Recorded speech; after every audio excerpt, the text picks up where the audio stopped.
नमस्कार, वक्त हुआ है मसला का और मैं हूं आपके साथ गौरव राजेंद्र। हरियाणा में होने वाले विधानसभा चुनाव के लिए सभी पार्टियों ने कमर कस ली है। ऐसे में बीजेपी भी अपनी पूरी तैयारी में है और इस बार के चुनाव में कांग्रेस के प्रदर्शन पर सभी की नजरें होंगी। दरअसल सत्ता में वापसी की राह देख रही पार्टी को इस बार भाजपा विरोधी लहर से बहुत उम्मीद है। तो वहीं केंद्रीय गृह मंत्री अमित शाह ने आज चुनावी सभा को संबोधित किया। आरोप लगाया कि राहुल गांधी, हुड्डा एंड कंपनी अग्निवीर पर झूठ फैला रही है। साथ ही अमित शाह ने कांग्रेस पर निशाना साधते हुए नेशनल कॉन्फ्रेंस के नेताओं पर भी अब्दुल्ला का जम्मू और कश्मीर चुनाव के बाद सभी आतंकवादियों को रिहा करने और पाकिस्तान के साथ बातचीत करने का भी एजेंडा बताया। तो जिस तरीके से लगातार सभी पार्टियां चुनावी मैदान में एक्टिव नजर आ रही हैं, उसको लेकर आज गृह मंत्री अमित शाह ने हरियाणा में अपनी जनसभा को संबोधित किया और साथ ही साथ कांग्रेस पर जमकर हमला बोला है। तो यहां तमाम सारे सवाल खड़े हो रहे हैं। हरियाणा की सियासी समीकरण क्या कह रहे हैं, किस तरीके से चुनाव किस दिशा में जा रहा है और क्या जो सभी पार्टियां हैं उनको निर्दलीय पार्टियां या फिर क्षेत्रीय पार्टियों से खतरा कौन सी पार्टी को कितना ज्यादा है, इस पर चर्चा करेंगे।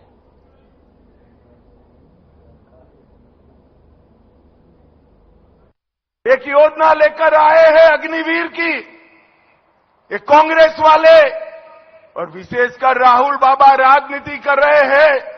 मैंने सैनी जी को कहा कि सैनी जी अग्निवीरों का अफवाह फैला रहे हैं। भारत सरकार के गृह विभाग ने, देश भर की पुलिस ने 20% रिजर्वेशन दिया है, सबको पेंशन वाली नौकरी मिलने वाली है, मगर आप क्या करोगे? उन्होंने कहा हरियाणा के जितने भी अग्निवीर हैं वो सभी को मैं हरियाणा सरकार में नौकरी दे दूंगा, नौकरी दे दूंगा। मैं आज हरियाणा के युवाओं को कहकर जाता हूं, ये हुड्डा एंड कंपनी जिनका काम झूठ फैलाना है, वो कह रहे हैं कि अग्निवीर का बाद में क्या होगा।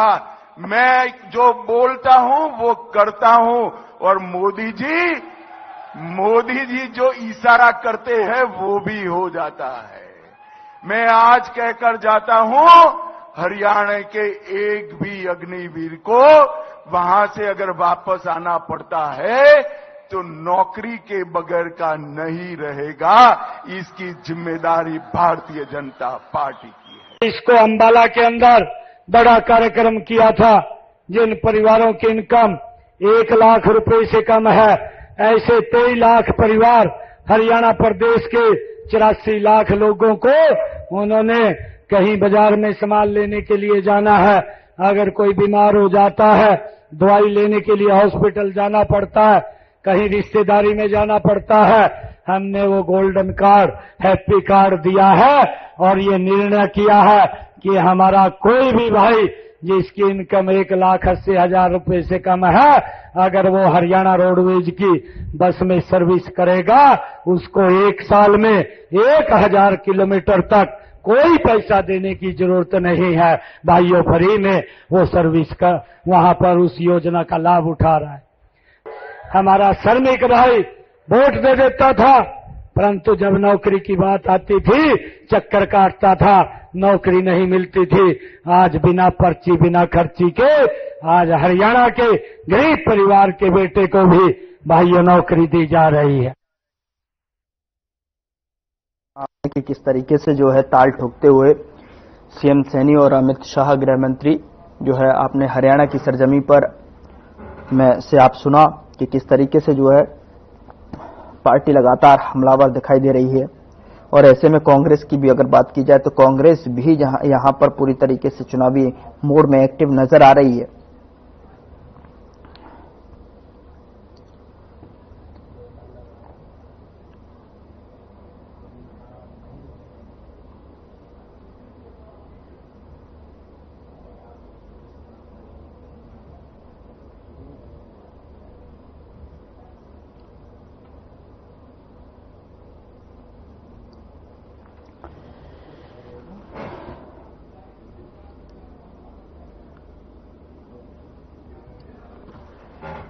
जिस तरीके से आपको बता दें कि लगातार अब चुनावी मैदान में दंगल और जो चुनावी सभाएं हैं, रैलियों की जो रफ्तार है वो बढ़ गई है।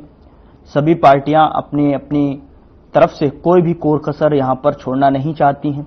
ऐसे में सवाल ये उठता है कि जिस तरीके से जो है तमाम सारे जो नेता हैं, मैं बागी नेताओं की बात कर रहा हूं, कि जिस तरीके से बागी नेता हैं उनको किस तरीके से मनाने में सफलता हासिल कर रही हैं पार्टियां, चाहे कांग्रेस हो चाहे बीजेपी, तो यहां पर उनका पूरा ध्यान केंद्रित बागी नेताओं की तरफ भी है कि उनको भी साथ लेकर मनाते हुए जो है चुनाव को आगे बढ़ाया जाए और चुनावी रैलियों को रफ्तार दी जाए। तो इसी कड़ी में जो है आज गृह मंत्री अमित शाह ने भी लोहारू के मैदान से जो है, आपने सुना कि किस तरीके से जो है उन्होंने साफ तौर पर उन्होंने वहां रैली को संबोधित करते हुए कहा कि आज जो है मैं पहली बार जो है अपनी रैली की शुरुआत जो है लोहारू से ही कर रहा हूं। ऐसे में उन्होंने अपील भी की वोट की, लेकिन कांग्रेस पर जमकर निशाना भी साधा, बरस पड़े यहां पर गृह मंत्री। लेकिन दूसरी तरफ कांग्रेस की बात की जाए तो कांग्रेस किस तरीके से इस पूरे चुनावी कैंपेन को ले रही है, या फिर यूं कहें कि जिस तरीके से बीजेपी की रणनीति है उसको किस तरीके से डिफेंड करती हुई नजर आएगी, इस पर चर्चा करेंगे। और जो हरियाणा की सरजमी पर धरातल पर जो सियासी समीकरण हैं वो किस तरीके से दिखाई दे रहे हैं, क्या यहां पर जातीय समीकरण को साधने की भी पूरी कोशिश की जा रही है, इस पर भी चर्चा करेंगे। एक पैनल हमारे साथ जुड़ा होगा आपसे कुछ देर में जो है एक पैनल के साथ में चर्चा को आगे बढ़ाएंगे कि किस तरीके से जो है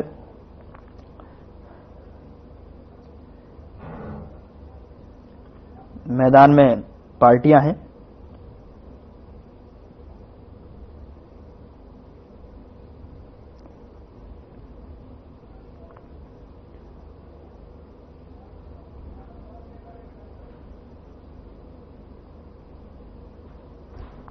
लेकिन सभी की नजर जो है घोषणा पत्र पर ही यहां पर रहेगी, किस तरीके से घोषणाएं अपने अपने मैनिफेस्टो में जो है पार्टियां लेकर आती हैं, कौन सी जनता के बीच में जो है वादों की बौछार करती हुई यहां पर दिखेंगी, उसकी भी जो है अब पार्टियां उस पर ही ध्यान केंद्रित कर रही हैं।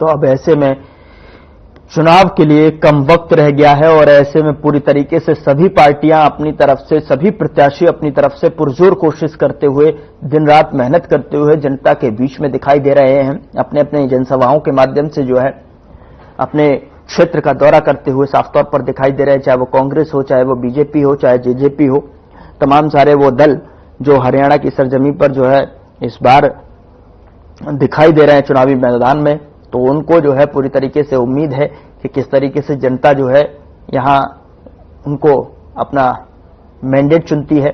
लेकिन इस तरीके से अगर बात की जाए कि जब चुनावी मैदान में बीजेपी यहां पर पूरी तरीके से तीसरी बार हैट्रिक लगाने की कयास में दिखाई दे रही है, तो कांग्रेस भी इस बार पूरी तरीके से कॉन्फिडेंट नजर आ रही है। कांग्रेस भी नहीं छोड़ना चाहती है कि इस चुनाव को अपने हाथ से जाने दिया जाए, चूंकि लोकसभा का जो कॉन्फिडेंस कांग्रेस के साथ में लोकसभा चुनाव का, तो निश्चित तौर पर कांग्रेस ने जो है लोकसभा चुनाव की अगर बात की जाए तो वहां पर 5 सीट हासिल की थी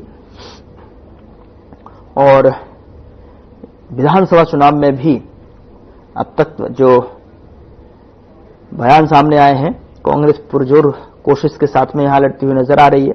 और दूसरे जो पार्टियों के गठबंधन है वो कौन सी पार्टी पर जो है यहां कौन सी पार्टी पर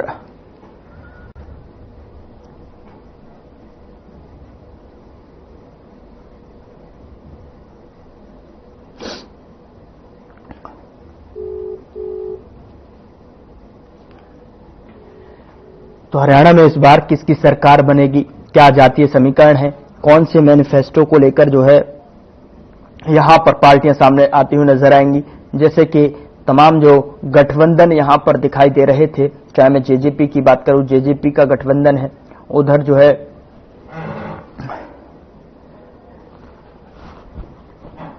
कांग्रेस और आम आदमी पार्टी का गठबंधन की बातें और कयास लगाए जा रहे थे। लेकिन जब चुनावी नजदीक आए, चुनाव नजदीक जैसे जैसे बढ़ता गया तो यहां पर तालमेल नहीं बैठा। उसको लेकर जो है इस बार आम आदमी पार्टी किसके समीकरण बिगाड़ती हुई नजर आएगी।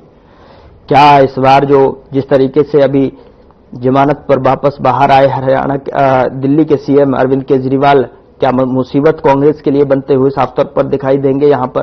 क्या कांग्रेस इनको जो है चुनौती के तौर पर लेती हुई दिखाई देगी? ये भी सवाल बना हुआ है, क्योंकि जिस तरीके से कम वक्त अब चुनावों के लिए रह गया है, 8 को इसका रिजल्ट आना है।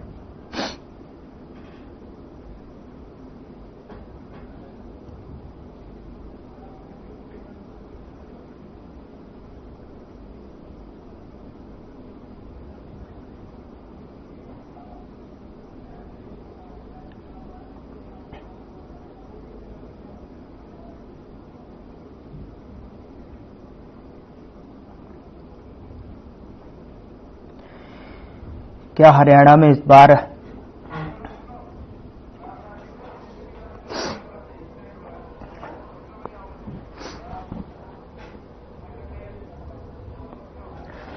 इस चर्चा की शुरुआत करते हैं। मसला में हमारे साथ मेहमान जुड़ चुके हैं, उनका तारुफ मैं आपके साथ करा देता हूं। हमारे साथ जो है रामराजी शर्मा, प्रवक्ता बीजेपी की तरफ से हमारे साथ जुड़ रहे हैं, बहुत स्वागत है सर आपका। और विजेंद्र सहरावत, प्रवक्ता जेजेपी की तरफ से हमारे साथ जुड़ रहे हैं, बहुत स्वागत है सर आपका भी। और ललित अरोड़ा, प्रवक्ता कांग्रेस की तरफ से अब से कुछ देर बाद जो है जुड़ते हुए नजर आएंगे, उनसे भी सवाल दागेंगे। लेकिन सबसे पहले रामराजी शर्मा जी, मैं आपके पास आता हूं। शर्मा जी, जिस तरीके से जो है अब गृह मंत्री अमित शाह जो है हरियाणा के चुनावी दंगल में उतर चुके हैं और उन्होंने साफ तौर पर लोहारू मैदान से भी ये कह दी कि आज जो है मैं सगुन के तौर पर यहां पर आया हूं और शुरुआत मैं यहीं से कर रहा हूं। तो अपील की कि यहां पर महिलाएं जितनी भी बैठी हैं वो उनका क्या तिलक करने के लिए तैयार हैं। तो ऐसे में क्या लग रहा है आपको, किस तरीके की राजनीति, किस तरीके की तरफ जो है किस ओर मुड़ती हुई नजर आ रही है? दूसरी तरफ चुनौती भी सामने है, बागी नेताओं को भी मनाना है, और ऐसे में दूसरी जो पार्टियां हैं, गठबंधन की बात करूं, कांग्रेस की बात करूं, वो भी कॉन्फिडेंट नजर आ रहे हैं। सो रामराजी शर्मा जी, देखो मैं आपको बताना चाहूंगा जी, देवतुल्य जनता जनार्दन का आशीर्वाद हमारे साथ है, और जिस तरह से उनके आशीर्वाद से तीसरी बार केंद्र में हमारी सरकार बनी है, तो हमारे को आशा पूर्ण उम्मीद भी है कि हरियाणा में भी तीसरी बार हमारी सरकार बनेगी और आदरणीय नायक सिंह सैनी जी हमारे दूसरी बार मुख्यमंत्री बनेंगे। क्योंकि जनता जाग चुकी है, काट की अंडी एक बार चढ़ती है और बार बार नहीं चढ़ती। जैसे कांग्रेस ने झूठ बोला था, भाई बहनों के खाते में 1 लाख आएंगे, खटाखट फटाफट 8,500 रुपए आएंगे, फटाफट इन्होंने झूठे गारंटी कार्ड तक बांट दिए थे। बहनें पीछे पीछे भाग रही हो झूठे गारंटी कार्ड लेके, और ये आगे आगे भाग रहे हैं। जिस तरह इन्होंने झूठ बोला, संविधान बदला जा रहा है, संविधान बदला जा रहा है, संविधान बदला जा रहा है, आरक्षण खत्म किया जा रहा है, आरक्षण खत्म किया जा रहा है। अरे मेरे भाई, कोई आरक्षण को खत्म कर सकता है क्या? कोई संविधान बदल सकता है क्या? तो कांग्रेस का जो काट की अंडी थी वो एक बार चढ़नी थी, चढ़ चुकी है, और वो जनता अपने आप को ठगा महसूस कर रही है। और आदरणीय अमित शाह जी हमारे चाणक्य हैं, लोह पुरुष के नाम से विख्यात हैं वो, और प्रसिद्ध रणनीतिकार हैं। और मैं आपको बताना चाहूंगा, जिस तरह से जम्मू कश्मीर से धारा 317 और 35 से हटाई गई है, उसमें हमारे चाणक्य जी की, आदरणीय अमित शाह जी की विशेष भूमिका रही है। और ये एक संयोग है, विश्व के सबसे लोकप्रिय और ताकतवर प्रधानमंत्री आदरणीय नरेंद्र मोदी जी का आशीर्वाद, और आदरणीय हमारे चाणक्य अमित शाह जी जो बहुत ही मजबूत गृह मंत्री के रूप में विख्यात हैं, सरदार पटेल जी के बाद में दूसरा नंबर उनका आता है, उनकी चाणक्य नीति आदरणीय अमित शाह जी की, और मनोहर जी की मनोहर नीतियां, और हमारे जो बहुत ही युवाओं के हृदय सम्राट हैं, संगठन कौशल है, और उच्च कोटि के प्रशासक हैं आदरणीय नायक सैनी जी, उनका प्रोफाइल, उनका व्यक्तित्व जो जन जन को भा रहा है, जनता के बीच में रहते हो और आदरणीय पंडित मोहनलाल बड़ौली जी, जो हमारे संगठन के उच्च कोटि के संगठन कौशल हैं, और इनकी राम लक्ष्मण की जोड़ी है, जिस तरह से जनता को भा रही है, तो मैं समझता हूं ऐसे ऐसे अनेकों काम केंद्र में भी हुए हैं और हरियाणा में भी हुए हैं। दोनों सरकारों ने हमारा बहुत ही महत्वपूर्ण काम किया है। विदेश में पहले हमारा प्रधानमंत्री जाता था, उस टाइम में कांग्रेस के टाइम में कोई पूछता तक नहीं था, एक साइड में चाय बिस्कुट देकर उनको बैठा दिया जाता है, सिंह साहब आप आराम करो। और अब हमारे प्रधानमंत्री जिस तरह से जाते हैं, भाई उनका ऐसे वेलकम हो रहा है जैसे एक देवता का वेलकम होता है।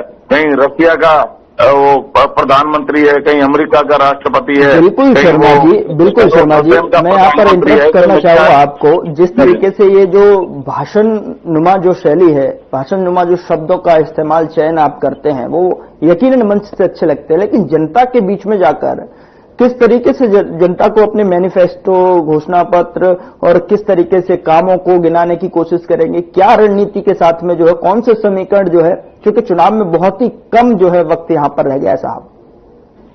देखो, मैं जुलाना में हूं फिलहाल। जी जी, जुलाना जो सबसे अहम सीट मानी जाती है जुलाना की। हाँ जी।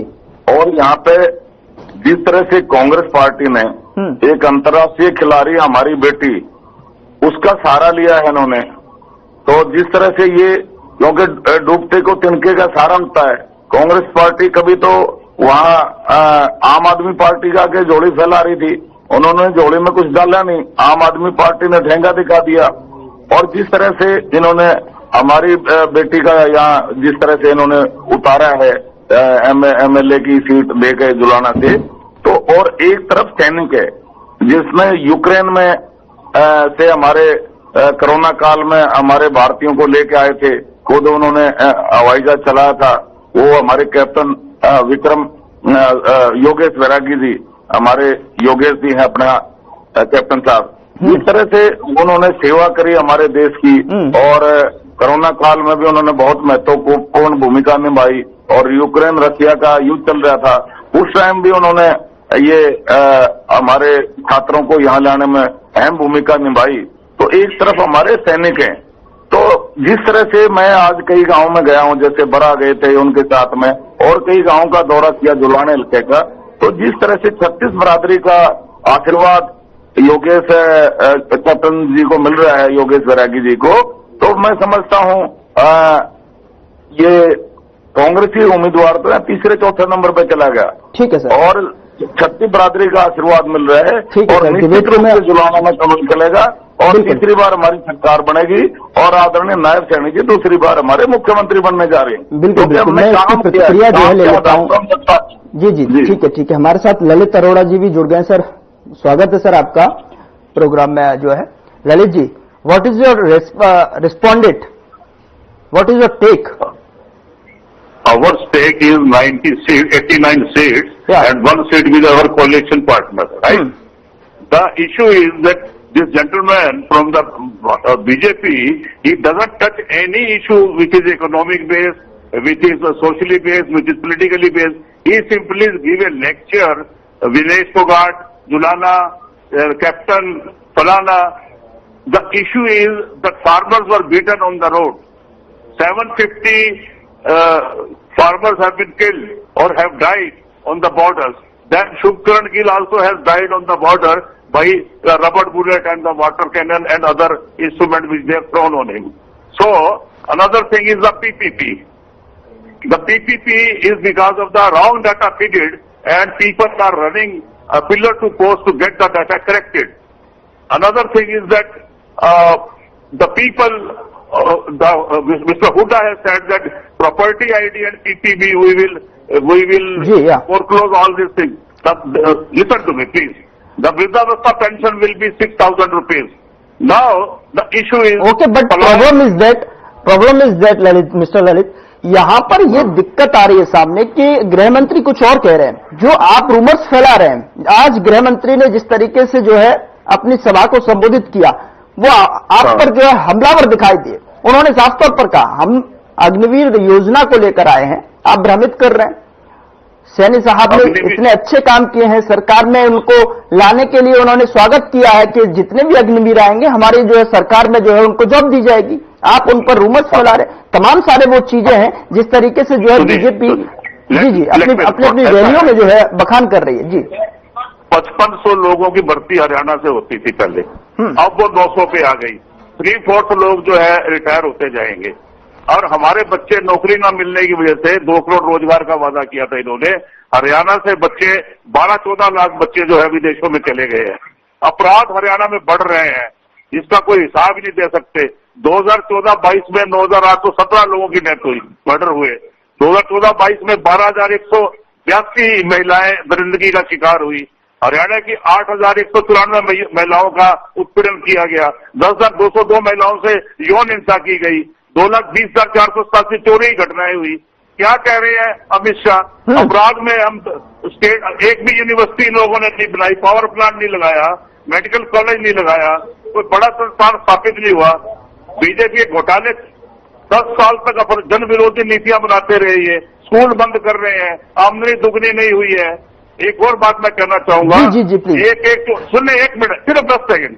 1/1/24 से 30 से 24 तक 182 दिनों में 465 हत्याएं हुई है, 720 दुष्कर्म हुए हैं, 709 छेड़छाड़ के मामले हैं, 813 महिला अपहरण है, दहेज हत्या 80 है, 43 से 71 मामले दर्ज हो गए हैं और 7,080 केस पॉक्सो में हुए हैं। बेरोजगारी में नंबर 1 है, 29.2 है। स्कूलों को ये बंद कर रहे हैं। गरीबों को पक्के मकान हमने दिए थे 4 लाख, इन्होंने स्कीम ही खत्म कर दी और इनको तो जो है विधानसभा तक नहीं चला पाए ये, और इन्होंने बिना विधानसभा में घुसे 174 लगा के और इसको जो है विधानसभा को ही सत्र बुलाने में तो विफल रह गई है। परिवारवाद इन्होंने किया। और अमित शाह किस बात का दावा कर रहे हैं? गरीबी रेखा में आप सुन लीजिएगा बात, 2,86,000 करोड़ तो टोटल फैमिली बताया है अपना श्री मनोहर लाल खट्टर ने। तो उन्होंने खुद ही पीपी का रिकॉर्ड कहता है कि 44.90 लाख परिवारों के 1.8 करोड़ सदस्य हैं, यानी 60। आ रहा हूँ शर्मा जी, मैं आपके पास आऊंगा, सिलसिलेवार तरीके से जवाब दीजिएगा। ये अमित शाह ने बोला कि भारत का बजट तो है 47 लाख करोड़, वो हरियाणा का बजट है 1.89 लाख करोड़। ये चाणक्य जी कह रहे हैं 10 सालों में मोदी जी ने 259 लाख करोड़ रुपया हरियाणा को दिया है। तो हर साल 21 लाख या 25 लाख करोड़ रुपया अदानी के यहाँ से दे रहे हैं। क्या भ्रम ये फैला रहे हैं कि हम फैला रहे हैं? पता नहीं क्या क्या बोलते रहते हैं। अनुसूचित जाति का डाटा दूं मैं आपको कि इन्होंने क्या क्या किया है, बातें करते हैं ये। ठीक है, इन्होंने कितने स्कॉलरशिप बंद कर दी है, बजट कम कर दिए हैं, दलित महिलाओं के वजीफे कम कर दिए हैं, सिर्फ एक नैरेटिव बनाते हैं, कुछ नहीं किया, फलाना नहीं किया कांग्रेस ये। अरे कोई डाटा के साथ आइए, तैयारी करके आइए, हमारे सामने बात कीजिए। SC/ST के लिए मुझे अगर आप 1 मिनट दे दें तो मैं सारा डाटा इनका कितना। सर मैं आऊंगा आप जो है दूसरा टर्न ले लीजिएगा, क्योंकि विजेंद्र जी भी बहुत समय से जो है पेशेंसफुली जो है आपको सुन रहे हैं। ठीक है विजेंद्र जी, मैं आपके पास आ रहा हूं। आप यहां पर जो है दोनों ही पार्टी के वक्ताओं को सुन रहे हैं और धरातल पर भी अच्छी तरीके से आपने तस्वीरें देखी कि किस तरीके से कौन सी पार्टी और कौन से प्रत्याशी जो है कौन सी सीट से मुकाबला देते हुए नजर आ रहे हैं। लेकिन आपकी पार्टी की बात करूं या फिर मैं दूसरे दलों की भी बात करूं, उनको देखते हुए आपकी पार्टी स्टैंड कहां कर रही है, किस तरीके से जो है डिफीट देती हुई जो है मैदान में दिखाई देगी, क्या डिफेंड कर पाने में रणनीति तैयार हो गई है, किस तरीके से जो है क्या तस्वीर आपके सामने दिखाई दे रही है? सर जी गौरव जी नमस्कार। देखिए गौरव जी, मुझे तो हैरानी होती है, देश के चाणक्य कहलाने वाले अमित शाह जी हरियाणा में आते हैं और वो हमें अग्निवीर के फायदे बताते हैं। और हमारे सीनियर प्रवक्ता बीजेपी के हमारे साथी बैठे हैं, जिनको पता है कि अग्निवीर का हरियाणा को सबसे ज्यादा नुकसान हुआ। डिफेंस में सबसे ज्यादा हमारे बच्चे हैं और हमारे बच्चों का रोजगार सीना है। अग्निवीर को ये लोग एक नौकरी बना रहे हैं, जबकि हरियाणा के बच्चों के लिए फौज एक नौकरी नहीं है। फौज हमारे बच्चों के खून में है। जब बच्चा पैदा होता है तो सब ये बोलता है मैं फौजी बनूंगा। इन्होंने हरियाणा की नस्ल को इस कदर बर्बाद कर दिया है। ये हमारे बीजेपी के प्रवक्ता साथी जिस इलाके से आते हैं, या आप जींद कह लो, हिसार कह लो, रोहतक है, झज्जर है, भिवानी है, यहाँ पर सड़कों पर सुबह शाम हजारों बच्चे दौड़ लगाते थे। लेकिन इन्होंने ऐसा गेम खेल दिया अग्निवीर लगा के हरियाणा में कि अब हरियाणा का बच्चा पलायन कर रहा है। अब हमारे बच्चे डुमकी लगाकर अमेरिका जा रहे हैं, वो फौज की तैयारी नहीं कर रहे। इनको पता ही नहीं है, इन्होंने देश की रीढ़ हरियाणा को खत्म कर दिया फौज से। और आज हरियाणा में आकर ये फायदे बता रहे हैं। दूसरी तरफ आज अमित शाह जी फायदे बता रहे थे, भाई मैं किसानों के राज्य में आया हूँ।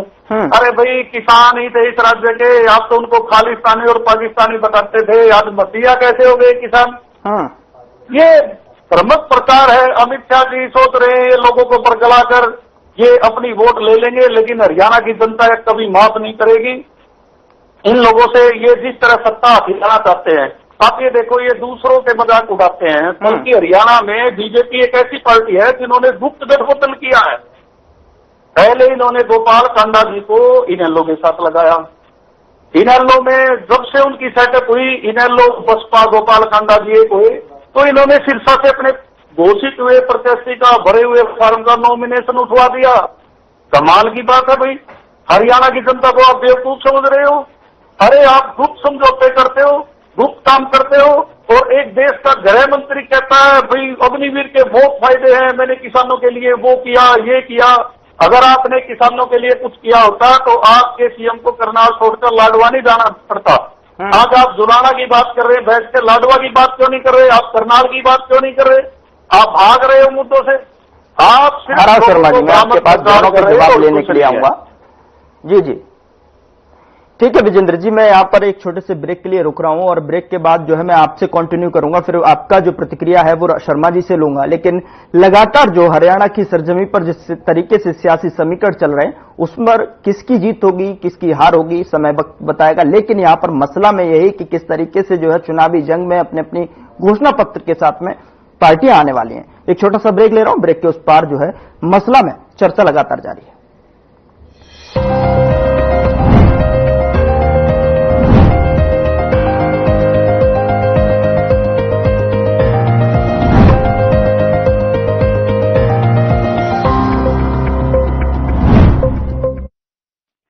So beautiful, so elegant, just looking like a wow. ऐसे ही नहीं हमारे हरियाणा के हाईवे वाव बन गए हैं। ये तो हमने बीजेपी पे वोट दिया और एक के बाद एक नेशनल हाईवे बनते गए, वरना पहले तो पता है ना। हाँ भाई, नारनौल तक चंडीगढ़ पहुंचने में शाम हो जाया कर, और 4 घंटे में हुआ पहुंच जा है। हाईवे से दूरियां घटाई हैं। तभी तो भरोसा है बीजेपी पे। नॉन स्टॉप विकास, बीजेपी पर विश्वास।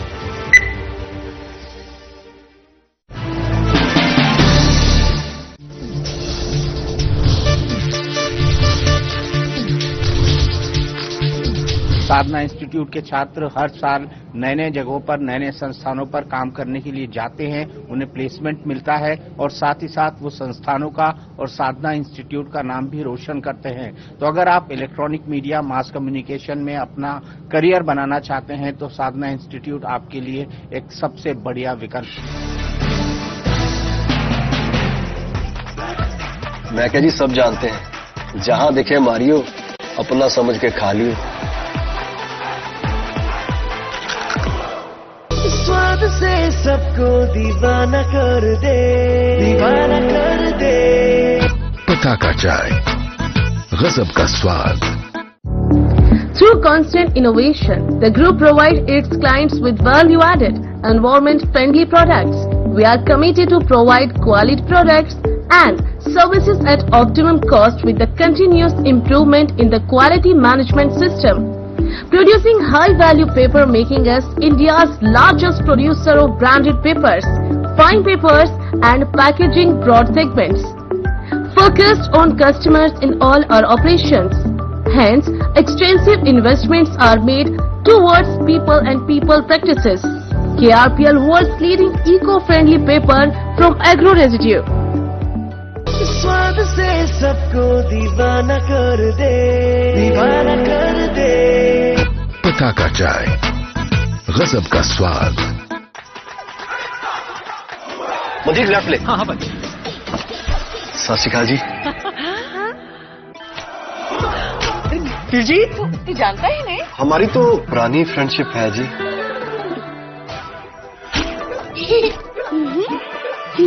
मैं क्या जी सब जानते हैं, जहां दिखे मारियो, अपना समझ के खा लियो। दिलजीत, एक सेल्फी तो बनती है ना।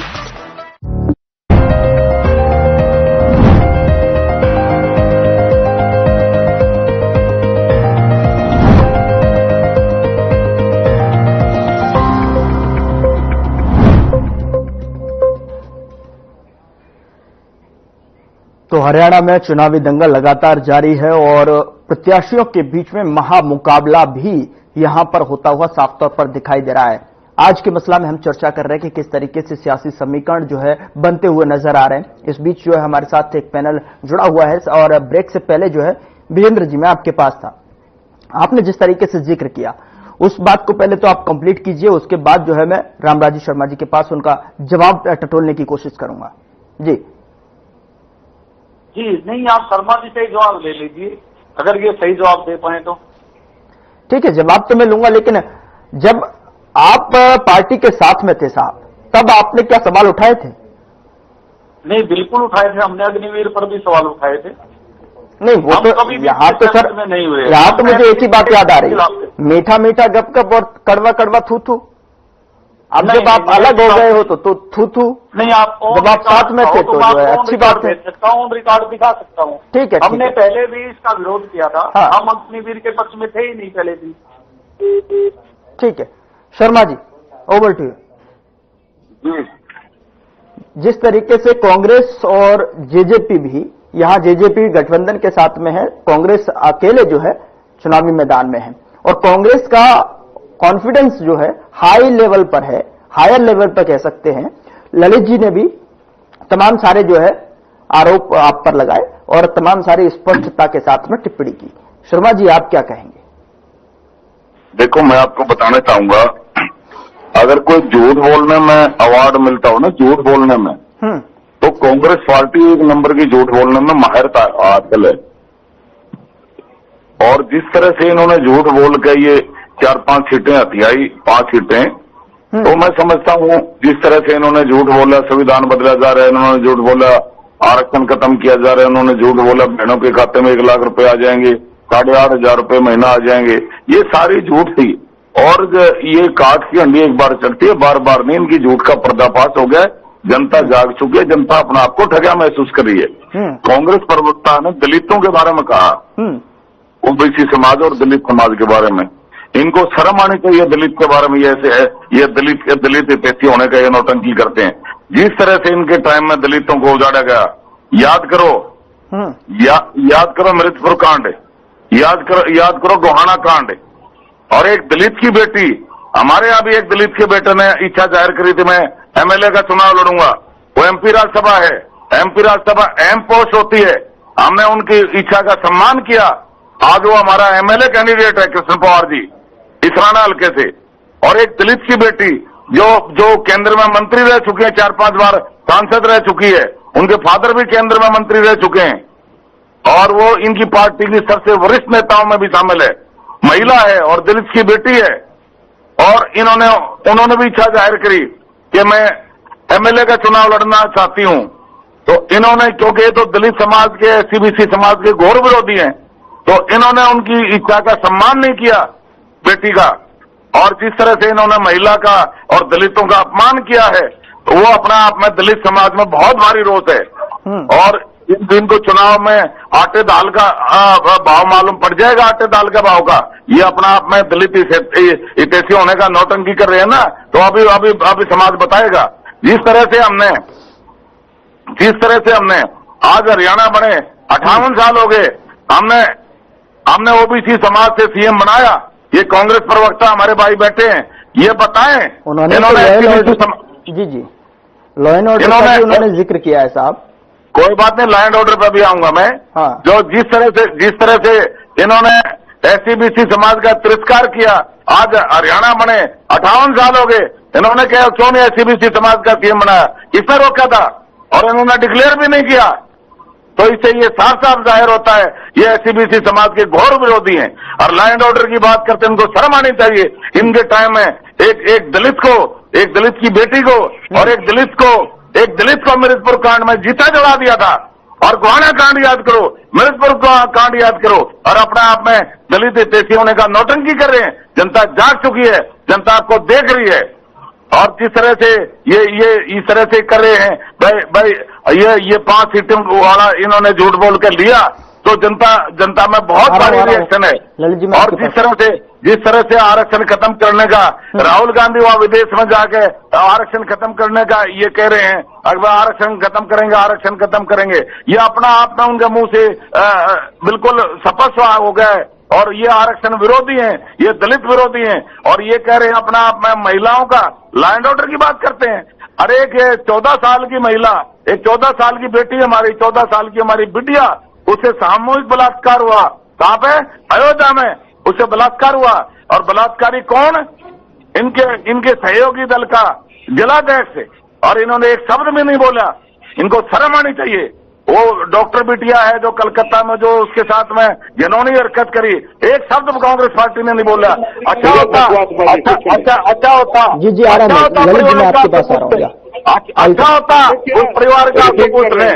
अयोध्या क्यों नहीं पहुंचेंगे? क्यों नहीं पहुंचेंगे? लड़कियों लड़ सकती हो, लड़कियों लड़ सकती, क्यों नहीं गई वहां पे? राहुल बाबा क्यों नहीं गए उस परिवार के आंसू पोंछने?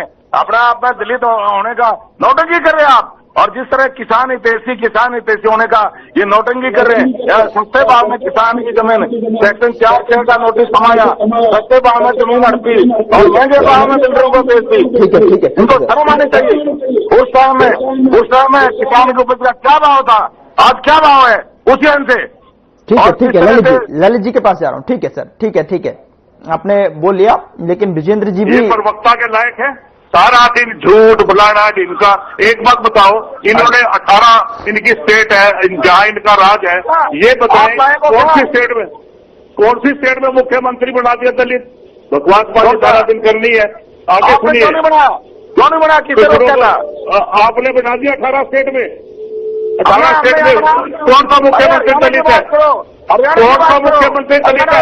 बात का रामलाल शर्मा जी, बात का जवाब दीजिए।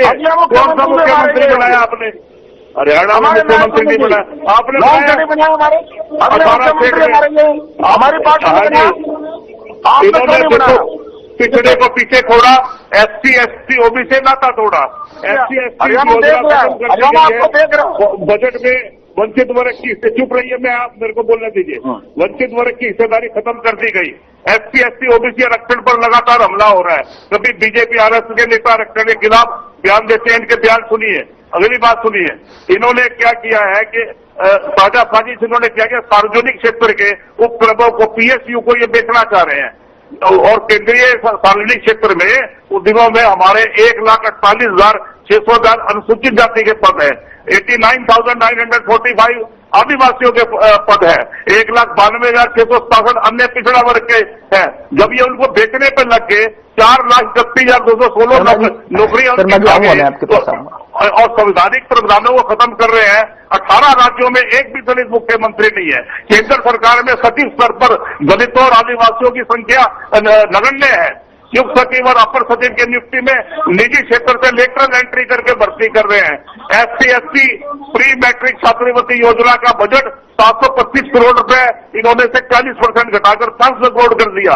SC छात्रों को नेशनल फेलोशिप में 40% की कटौती की। मुझे बोलने दीजिएगा, 300 करोड़ से 173 करोड़ का बजट ले आए।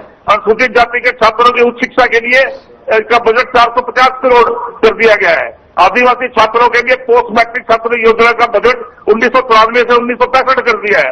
OBC छात्रों के लिए पोस्ट मैट्रिक छात्रवृत्ति योजना के बाद उसमें 15% की कटौती की गई है। 1300 से 1,83 पे आ गए हैं। सभी महिलाओं को लाभ देने वाली केंद्रीय योजनाओं को बजट 15,116 करोड़ रुपए था, उसको 20% घटा के 11,959 कर दिया है। माध्यमिक शिक्षा के लिए लड़कियों को प्रोत्साहन की राष्ट्रीय योजना में कितने रुपए का प्रोत्साहन के जवाब तो दे, एक घंटा नहीं लाते हैं, ये सिर्फ झूठ बोलते रहते हैं। SC ST के छात्रों को सीनियर सेकेंडरी स्कूल में नामांकन के लिए 3,000 रुपए की राशि मिलती थी। दे रहे हैं ना, डाटा के साथ में जवाब दे रहे हैं। शर्मा जी तो हर एक बार जवाब देने के तैयार है, उंगली अभी भी उठा रहे हैं। कुल केंद्रीय योजनाओं में अनुसूचित के लिए सिर्फ 4.4% है और उनके खिलाफ अपराध 12% बढ़ गए हैं। इन्होंने क्या कंट्रोल किया है? उसके साथ आदिवासियों के खिलाफ अपराध में 32% इंक्रीज हुआ है और इनको SC ST महिलाओं और बच्चों के खिलाफ अपराध में 15.55% की वृद्धि हुई है। सिर्फ ये कह देना झूठ बोल रहे हैं। आप क्या कर रहे हो? आपको एक भी डेटा नहीं बताते जिससे पता लगे कि आप देखिए, गवर्नेंस का एक असूल है कि जनता शासक वर्ग से यह अपेक्षा करती है कि हमारे लिए इन्होंने क्या भलाई के काम किए। इन्होंने अपराध बढ़ाए, महंगाई बढ़ाई, किसी भी चले जाइए, इन्होंने एमएसपी नहीं दिया, शर्मा जी सी टू 50%, क्या दिया इन्होंने? लाठियां बांटते हैं हर एक में, डिक्टेटर बने फिरते हैं। ठीक है शर्मा जी जवाब दीजिएगा। जिस तरीके से जो है वो डेटा के साथ में जो है बात कर रहे हैं, डेटा जिस तरीके से गिनवा रहे हैं उंगलियों पे, वैसे ही आप शर्मा जी अब जवाब दीजिएगा। फिर उनके बाद मैं विजेंद्र जी मैं आपके पास आऊंगा जी, जल्दी से शर्मा जी। सबसे जो परिवार की जीविका चलाने के लिए, जीवन यापन चलाने के लिए रोजगार मुख्य होता है, क्योंकि रोजगार से परिवार का जीवन यापन चलता है। इनके टाइम में पूछिए रोजगार कैसे मिलता था, रोजगार कैसे मिलता था, रोजगार कैसे मिलता था, पूछिए उनसे। मुख्यमंत्री से बाहर के बच्चे क्या नहीं पढ़ते क्या? निवासी हल्कों के बच्चे नहीं पढ़ते क्या? इनके टाइम में परिवारवाद, क्षेत्रवाद, भाई भतीजावाद, जातिवाद, ईसावाद का नौकरियां मिलती थी। आज किसान का बेटा, मजदूर का बेटा, गरीब का बेटा बिना करके बिना पर्ची के क्लास डायरेक्टर लग रहा है। ये हमारी सरकार लगा रही है, हमारी सरकार लगा रही है, हमारी सरकार लगा रही है। अपना झूठ बोलते हो आप, झूठ बोलने में मार काटते हो आप। सुनने की हिम्मत रखो, आप सुनने की हिम्मत रखो, सुनने की हिम्मत रखो। एमएसपी नहीं देते हैं, किसान की रोजी की समस्या है, किसान अन्नदाता है, आपने अन्नदाता का अपमान किया है और आप हारेंगे इस बार। सवाल करते हैं अन्नदाता का अपमान करके, झूठ चला रखी है। एक भी बात का जवाब देते रहे। अनुसूचित जाति का मैंने डाटा दिया और रिकॉर्ड, अगर ये सिद्ध करते हैं कि इन्होंने झूठ बोल रहा, झूठ जनता का आशीर्वाद हमारे साथ है। आपने नौकरियां कितनी दी? बताइए आप हर किस आधार पर दी? इस क्षेत्र के ठीक है शर्मा जी ठीक है। विजेंद्र जी मैं आऊंगा आपके पास भी। शर्मा जी जवाब अभी काफी सारे जवाब जो है लेने हैं, इस तरीके के सवाल काफी हैं और अरोड़ा साहब के भी जो है यहाँ पर जो है सवाल डाटा के साथ में उन्होंने बात की। ठीक है विजेंद्र जी इस बार आप गठबंधन के साथ में चुनावी दंगल में उतरे हैं और पहले भी हमने आपका गठबंधन देखा है और आप जो है इस बार जो है गुरु विरोधियों बने हुए हैं, गुरु विरोधी के तौर पर जो है आप उनके कटाक्ष करते हुए नजर आ रहे हैं। लेकिन क्या मैनिफेस्टो, कौन सी रणनीतियां, कौन से वो वादे जो जनता को अपनी तरफ एक बार फिर से पार्टी की तरफ जो है मजबूती के साथ विश्वास जगा पाएंगे? देखिए गौरव जी, हमारा मुख्य एजेंडा 2019 में 75% रोजगार गारंटी वाला था और इसी आधार पर हमने बीजेपी के साथ गठबंधन भी किया था। हम चाहते थे हरियाणा के रोजगार में 75% हमारी भागीदारी हो, हमारे युवाओं की भागीदारी हो। हमारे हरियाणा में काफी इंडस्ट्री है लेकिन बाहर के बच्चे लगते हैं यहाँ पे, हमारे बच्चे नहीं लग पाते। वो सिर्फ हेल्पिंग लाइन में लगते हैं, ऑफिसर लाइन में, टेक्निकल लाइन में हमारे बच्चे नहीं लगते। हमारी मुख्य डिमांड यही थी। बीजेपी पार्टी के साथ हमने गठबंधन किया था, सबसे पहला मुद्दा हमने यही लिया था कि रोजगार गारंटी वाले बिल पे हम आपके साथ देंगे। लेकिन बीजेपी ने जिस तरह हमारी पीठ में छुरा घोंपा है और उस रोजगार अधिनियम के बारे में उन्होंने बिल्कुल भी स्टैंड नहीं लिया। कोर्ट में जाते ही उसको खारिज कर दिया गया। इन्होंने पार्टी की तरफ से कोई स्टैंड, सरकार की तरफ से कोई स्टैंड ही नहीं लिया क्योंकि ये इनका मुद्दा नहीं था। ये चाहते थे अगर ये मुद्दा पास हो गया, ये कानून पास हो गया तो दुष्यंत चौटाला जी हरियाणा की सत्ता पे काबिज न हो जाए। इसी भय की वजह से इन्होंने सबसे बड़ा नुकसान जो हरियाणा में किया है वो रोजगार के मामले में किया है। इनको रोजगार की बात तो करनी ही नहीं चाहिए। रोजगार की बात तो कह रहे हैं, वो कह रहे हैं कि अब जो है बड़ा परिवर्तन देखने को मिल रहा है रोजगार के मामलों में। रोजगार इस बार तो बिना पर्ची, बिना खर्ची के साथ में परिवर्तन देखने को मिल रहा है। हरियाणा स्टाफ सिलेक्शन बोर्ड जो फेल अब की बार हुआ है, इतने फेलियर कभी भी नहीं हुआ। आज तक किसी सरकार में इतना फेलियर नहीं है। रातों रात इनके बोर्ड के मेंबर बदले जाते, इनके मेंबरों को भ्रष्टाचार के आरोप लगते हैं, सवाल पूछते हैं, ऐसे ऐसे सवाल नजर आते हैं इनके एसएससी बोर्ड के एग्जाम में। हरियाणा का मजाक बना के रखा है। हरियाणा के युवा का कोई ये ही नहीं पता कि उसको तैयारी क्या करनी है। ये सबसे बड़ा दुर्भाग्य है। हम इस सरकार के साथ 4.5 साल रहे। मैं कैमरे के माध्यम से कहता हूँ हरियाणा के युवा को बिल्कुल भी फायदा नहीं हुआ अब की बार रोजगार के मामले में, क्योंकि कोई सिलेबस फिक्स है ही नहीं। इतना बड़ा परिवर्तन वो मंचों के माध्यम से वादा कर रहे हैं जनता से। साहब आप कैसी बातें कर रहे हैं? वो कह रहे हैं बिना पर्ची, बिना खर्ची के इस बार जो युवाओं को रोजगार मिलने लग गया है। पहले पर्ची चलती थी, अब जो है सीधा जो है वोट, जो वोट तो अलग की बात करें, अगर रोजगार की बात करें, युवाओं की बात करें, तो अब तो सीधी जो है अगर उनकी जॉब का है डाक के द्वारा घर पहुंचता है। ऐसा मैं नहीं कह रहा हूं, पार्टी की प्रवक्ता कह रहा है, पार्टी कह रही है और गृह मंत्री ने क्या कह रहे हैं। डी ग्रुप के फार्म निकलते हैं, जैसे कोर्टों से निकलते हैं, इनमें 5, 7, 10 पोस्ट होती है, कोई ज्यादा पोस्ट नहीं होती, ये आप देख लेना। और आप इनके फॉर्म देखोगे तो 7 लाख 8 लाख फॉर्म निकलेंगे, ये बच्चे भरते हैं। वे जो पोस्ट 5 है उसके 8 लाख फॉर्म भर गए। फॉर्म कौन भरते हैं बेचारे? जो एमएससी पीएचडी होल्डर बच्चे हैं वो भरते हैं। रोजगार का कोई भी पैमाना नहीं है सर। हरियाणा में कोई भी ऐसी सिलेबस नहीं है कि आप अगर कलर की तैयारी कर रहे हो तो आपको ये सिलेबस होगा। सिलेबस लेस है। 180 से पीएचडी के सवाल पूछे जाते हैं, क्या करेगा वो? पलायन नहीं करेगा। हरियाणा के गांव के अंदर जाके देखो, गांव के गांव खाली हो चुके हैं, बाहर पलायन कर रहे हैं। ये सबसे बड़ा दुर्भाग्य है हरियाणा का कि हम दुर्भाग्य की तस्वीर दिखा रहे हैं। विजेंद्र सहरावत दुर्भाग्य की तस्वीर दिखा रहे हैं साहब, क्या कहेंगे सर? देखो मैं आपको बताना चाहूंगा, इनकी बात को हम गंभीरता से नहीं लेते। अच्छा, इनकी बात को गंभीरता से नहीं लेते, ये बड़ी समस्या है सर।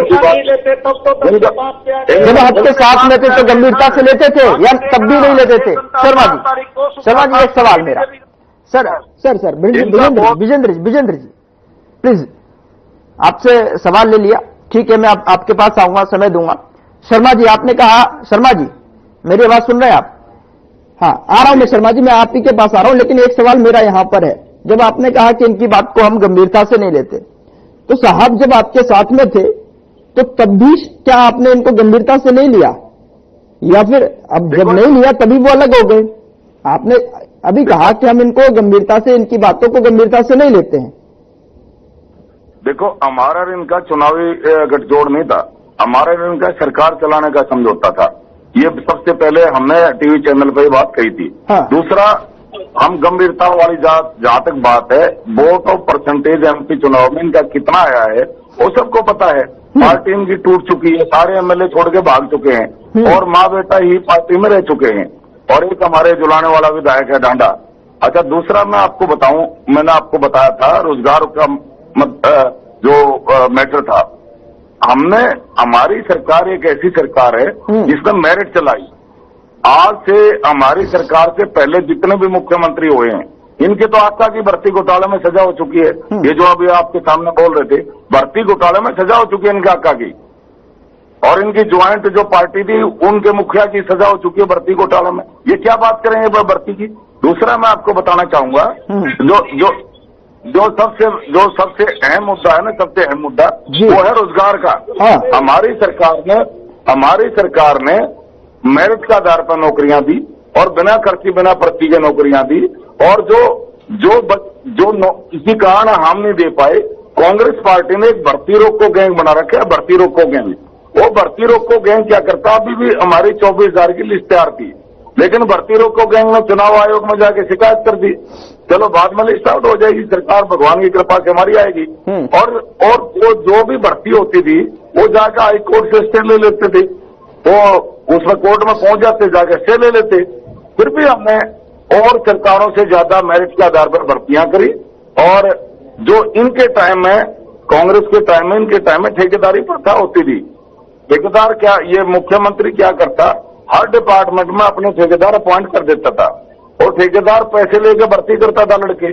2-4 महीने रखा, फिर उसको बाहर कर दिया, फिर दूसरे से ले लिया, फिर उसको बाहर कर दिया। तो हमने वो ठेकेदारी प्रथा बंद करी, ना वो सैलरी देता था, उनको बेचारे धक्के खाते रहते थे।